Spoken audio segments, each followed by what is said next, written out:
मनोज जरांगे पाटील यांनी 29 सप्टेंबरला पूर्ण महाराष्ट्र मराठा समाजाला उपोषणास बसण्यासाठी आवाहन। आज 29 ऑगस्ट रोजी अंतरवाली सराटी येथे झालेल्या जाहीर सभेत मनोज जरांगे पाटील यांनी 29 सप्टेंबरला पूर्ण महाराष्ट्र मराठा समाजाला जागा मिळेल तिथे उपोषणास बसण्यासाठी आवाहन केले आहे। दादा, तुम्ही उपोषणास बसू नका असे मराठा समाज म्हणत असल्याचा सूर सभेदरम्यान ऐकावयास मिळत होता, कारण तुम्ही आम्हाला आमच्या सोबत पाहिजे असे मराठा कार्यकर्त्यांकडून जरांगे पाटलांना आवाहन केले जात होते। येत्या निवडणुकीत भाजपच्या सर्व आमदारांना पाळण्याचे आवाहन देखील मनोज जरांगे यांनी मराठा समाजाला केले।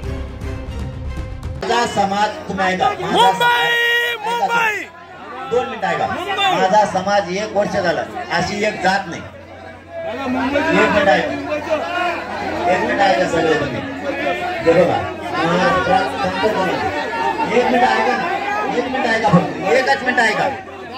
या एका वर्षात माझ्या समाजाचा किती तोटा झाला ते सांगतो। 1 मिनिटात तुम्हाला सांगतो तुम्हाला 1 मिनिट आहे का फक्त? माझ्या समाजाचे बलिदान गेले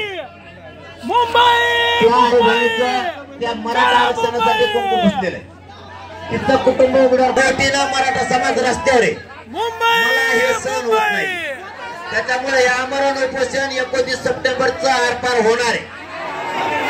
कारण बलिदान गेलेल्या कुटुंबाचा बदला मी देवेंद्र फडणवीसला जागा दाखवून देणार। देवेंद्र फडणवीसने बलिदान घेतलेले, त्याला देवेंद्र फडणवीस जबाबदार आहे। आणि मोठीनं माझे मराठी आहेत, माझ्या आया बहिणी रस्त्यावर उभा आहे, तरी या आया बहिणी सुद्धा या देवेंद्र फडणवीसला माया येत नाही। बलिदान गेलेल्या कुटुंबाचं स्वप्न पुरं करायचंय, मराठ्याला आरक्षण द्यायचं। अशी एक जात नाही या राज्यात मराठ्यांच्या महिला आहेत। मराठ्यांच्या लाखानं महिला रस्त्यावर आहेत, लाखाली 1-2 नाही, कोटीनं मराठा समाज रस्त्यावर आहे। 1 वर्ष झालं जर माझा समाज लढतोय तर हे करतेच काय? म्हणून यांना जाऊ द्या, काय फरक नाही पडत। 1 वर्ष झालं शब्द दिलेला आहे, हे कुटुंब माझं पडू द्या, पण कोटीला मराठी सुखी होणार आहे। आरपार लढायचं, सगळ्यांना लढायचं, आपण सगळ्यांनी आरपार लढायचं म्हणजे लढायचं, सगळ्यांनी आरपार लढायचं। हो जाऊ द्या, सगळ्या महाराष्ट्र 29 सप्टेंबरला इथं उपोषणाला बसू द्या, आता नाही हटायचं। लय झालं नाही, इथं जागा पुरली तर त्या हवेला बसतील, जशी जागा पुरून तशी। पुन्हा एकदा 6 कोटी मराठी एकत्र राहणार, पण आरक्षण मिळवायचं, आता नाही हटायचं। निवडणुकीत बी पाडायचं आणि उपोषणात बी आरक्षण मिळवायचं, त्याला दोन्हीच सुट्टी द्यायची नाही त्याला। आणि त्याचे जेवढे आमदार बोलते ना आपल्या विरोधात, भाजपचे ते सगळे आमदार इथून पुढे पाडायच्या, एक नाही ठेवायचं।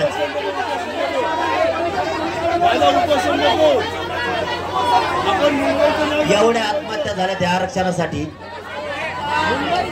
त्यांच्या घरच्याचं स्वप्न आहे, आमचा जीव गेलाय, जाऊ द्या, पण आरक्षण तरी मिळालं पाहिजे।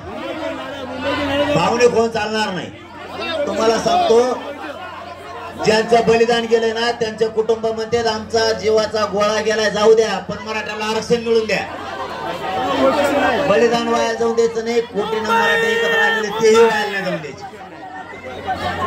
नाही वाया जाऊन द्यायचे। यांना निवडणुकीत अरे एक गेला तरी चालतो, पण लाखो पोरं मी आता वाया जाऊन देत नाही। मराठी संपले नाही पाहिजे। बैठक आता संपलेली आहे, आपण सगळे शांततेत दम्मानी गावाकडे जाऊ।